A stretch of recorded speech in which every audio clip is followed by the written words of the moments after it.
કે કોઈ જગ્યાએ જાતા હોય, કોઈ આપણને લાલચ આપે, ચોકલેટ આપે કે બરોબર છે, કોઈ બી જાતની લાલચ આપીને આપણને બોલાવે, કોઈ ખરાબ જગ્યાએ ટચ કરે તો આપણે બૂમાબૂમ કરવા મળવાની છે, જે જગ્યાએ આપણે ટચ કરવા દેવાના નથી.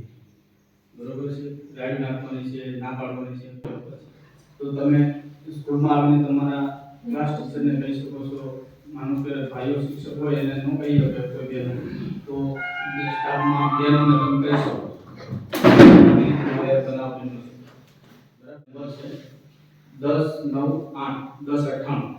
બરોબર છે, એના ઉપર ફોન કરો ને તો પણ તમારી મદદ માટે પોલીસ આવી જાય છે. બરોબર છે, અને ખાસ કરી ઈ આજ મળે તો 112 નવી આપણે ગુજરાત સરકારે ચાલુ કરી છે, 112 પોલીસ વાન. બરોબર, જનરક્ષક એને પણ ફોન કરી શકો છો. એટલે આવા બનાવો અટકાવવા માટે અમારો કઈ રીતનો છે એના ઉપર ડિપેન્ડ રહે. સર અમારે એક ઉદાહરણ આપો. અમે કોલેજ અહીંયા 2021 માં હાજર થયા ને ત્યારે અમારે અહીંયા 12 ગામથી દીકરી ભણવા આવી. હવે દીકરીને અનરેગ્યુલર મતલબમાં આવે ન આવે એવું થાય.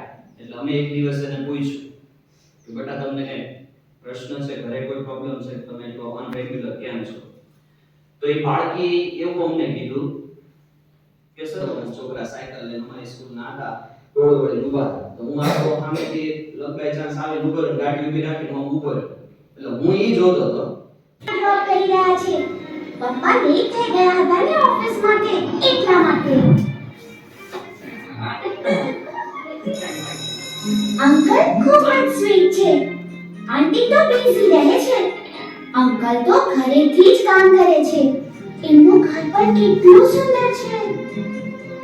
વાવ, યુનિકોર્ન. તમે શરમ અનુભવશો ને, અત્યારે શરમ અનુભવ છે, તમે બોલી નહીં આપો. તમે બોલો, કાંઈ પણ તમારી પાસે થાય તો બોલો. શરમ રાખવાની નથી. હજી મને તેમ તો બધાયના હાથ ઊંચા થાય છે. હજી તમે તમારા મનમાં સંકોચ અનુભવો છો. ફરીથી બતાવો મૂવી. સમજાઈ ગયું બધાયને? તો તમારા અરે આવું બને તો તમે શું કરશો?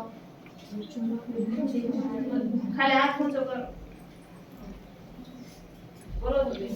તમે કેમ હાથ ઊંચો કરી નીચે લઈ લીધો? બોલો બોલો. બોલવાનું છે. તમે કહેશો નહીં તો કેમ તમે આ નિકાલ આવશે? કોકને વાત કરશો તો તેનો ઉપાય આવશે ને. બોલો. ઉભા થાઓ, વાંધો નહીં, ઉભા થાઓ.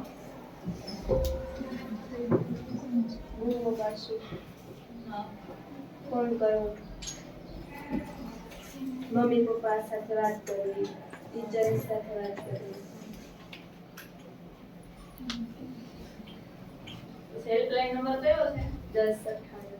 સરસ. I card